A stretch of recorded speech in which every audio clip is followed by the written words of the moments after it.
Hello, everybody, and welcome to HardAssetsInvestor.com. I'm Mike Norman, your host. We are talking oil and energy today with my guest, Anthony Grisanti, who is the star of the CNBC show Futures Now, making a return to this show. Anthony, always great to have you. Great to be here, Mike. Okay, so I think last time you were here back in May, all the talk, and actually we spoke at that time about global tensions, prices had been rising. You had the Russia-Ukraine situation, which is still going on, by the way. Middle East, still going on. We had higher oil prices, higher gasoline prices, and now when you look around at the situation, lowest gasoline prices in 7 years going into Labor Day. Oil prices have come down below $100 per barrel. What is going on? Why the turn? Well, with oil prices, it's all a matter of supply, and all the tensions that you had mentioned, Ukraine, Russia, Iraq, none of it has affected supply to this point. And traders are becoming more sophisticated. Back in the old days, if you said airstrikes in Iraq, oil would be up $10. Now it's where are airstrikes in Iraq? Does it affect oil supply? And at this point, it's not, so that's why we are lower. And as far as gasoline goes, it's really about demand there and the efficiency of automobiles that are now on the road. We are 20% more efficient car-wise than we were 5 years ago at this point. And demand used to run about 9 million barrels a day of gasoline every day for the summer, and this year we've only hit it twice. Wow, so I guess the question we should ask, at least looking forward, is will the prices remain at this level or continue to go down? That efficiency point that you brought up, I think, is a very, very important point. We are not going to see electric cars and hybrid cars go away. They are here to stay, and that is a big factor not only in efficiency but in demand, as you mentioned. Exactly. We could have hit, back in 07, 08, peak demand for oil, especially gasoline, because as you mentioned, all these other alternatives are coming onto the market right now. And it doesn't look to me like you'll see a number of, say, 9.5 million barrels a day anytime soon or ever again. And we also have to talk, I think, a little bit about new technologies with respect to drilling and exploration for oil, right? Like now, fields that were once considered to be, out of use or depleted, we're able to go back in there, or the oil companies can go back in there now and extract even more, in some cases, much more than they thought was even there originally. That's true. It's a reflection of the fracking technology that's out there. It's the shale, and it's really just exploded the energy production in this country. I thought by the end of the year we'd be close to 8.5 million barrels. We're actually there right now, and it looks like towards the end of the year we could hit 9 million barrels a day of production in this country. Wow, that is really incredible.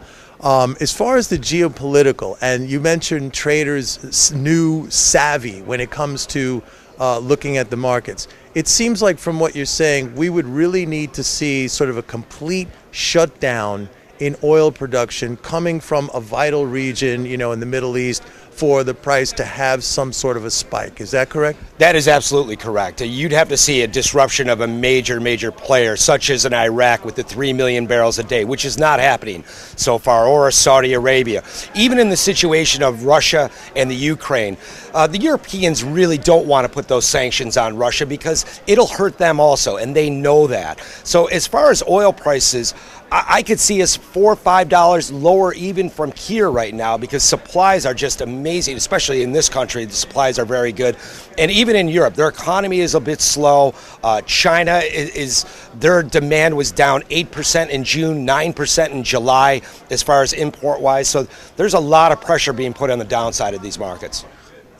Let's talk a little bit about gasoline prices. We often hear the complaint on the part of consumers that gasoline prices don't come down as fast as they go up, right? And I know you, as an energy trader, you follow things like the crack spread, which is the difference between the price of oil and the price of gasoline.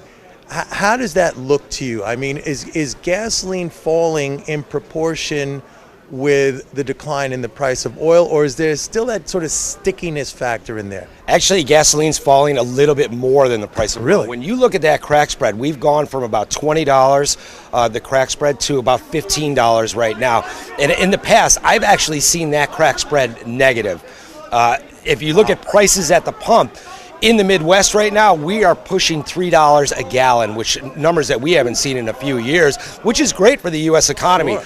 Every 10 cents in a consumer's pocket is, if you extrapolate that over a month period of time, it's $1 billion extra for our economy. So in essence, it equates to like a tax cut for consumers. That's a good point. That's a great way to put it. So that's one support for the economy. Now, I know, you and I in the past, we've also talked about natural gas. Let's take a look at that as well. Also recently saw a correction in prices. But you and I know we've discussed this more or less bullish longer term. You still sticking with that view? Absolutely. I think you'll still see next year, even this winter, you could see natural gas touch that $6 area again. We're trading about $4 right now. And I'll tell you why. Number one, because the damage that we did to supply last year with that extremely cold winter, we haven't made up yet. We're keeping ahead right now, and we're meeting the demand that's right now, but we don't have the supply anymore, that kind of cushion that we did last year. The other thing is that's weighing on prices a little bit. We're coming out of the season right now. The summer wasn't as hot, you know that as well as I do, as it was the previous year. And now we're getting to a point where you're not using natural gas to either to cool or to heat. So prices could be pushed even further, even into the three handle, say 375, but I think it's a buy from there. And I just read something recently, longer term weather forecast. We all, if you lived here in the Northeast or anywhere in the midsection of the country and you got hit with that horrible polar vortex, sub-zero, it was colder in New York than Alaska, they're already predicting one for the end of September. So talk about the demand impact or the supply drawdowns related to the weather. We could be starting pretty early this year. That would be very negative for natural gas prices, meaning that they'll go a lot higher. If we start getting that cold weather, say at the end of September, early October, that's completely unexpected. And that's traditionally the time when you want to build supply. So if that does happen, it really depends how low those temperatures go, will depend on how high the prices of natural gas go. Now, it's a little tricky as a trader, and from my past experience, if you kind of wait until that news hits, when people start to see it, it's almost too late to buy, right? You got to be really a little bit beforehand. There's an old adage, buy the rumor, sell the fact. The fact is, at that point, the temperatures would have been low, so that's a bad time to buy. You have to really look to buy it now if you believe in the thesis that these temperatures are going to get colder. And again, it's also based on expectations. So if we get to the point, let's say late September, and it is significantly colder than it otherwise would be, then we could see prices really go. Absolutely. Demand will just increase on that alone. And let's look at the other factors. There's been a lot of conversions for natural gas. There's just a built-in demand right now that's higher than, say, it was 5 years ago, because it's used not only for heating and cooling your homes, but a lot more industrial uses. But that raises the question, if we're seeing a decline in oil and gasoline prices, will that remove some, and let's say heating oil, will that remove some of the demand for natural gas and those conversions that you mentioned? It could, but I don't see prices low enough yet for that. I mean, hey, oil's still $95, $96 a barrel, so it's not quite at those levels right now, but certainly it could in the future. So in the near term, are we still in the trading range, which is basically, I'm talking about oil again, are we still in the trading range, which has basically been established for several years now? Absolutely. It's that kind of $90 to $100 area. I think the days of, say, $50 crude oil are over with, but certainly with a little easing of the geopolitical tensions that are out there, with the continued weak demand coming out of Europe, you could see oil trade down to $85 a barrel. Just quickly, I want to get your thoughts on a potential increase in interest rates by the Federal Reserve early next year. It's starting to be discussed. It would be the first time in 6 years. Would probably have some sort of an impact on financial markets. How would that affect, in your opinion, oil prices, even if it's in the short term?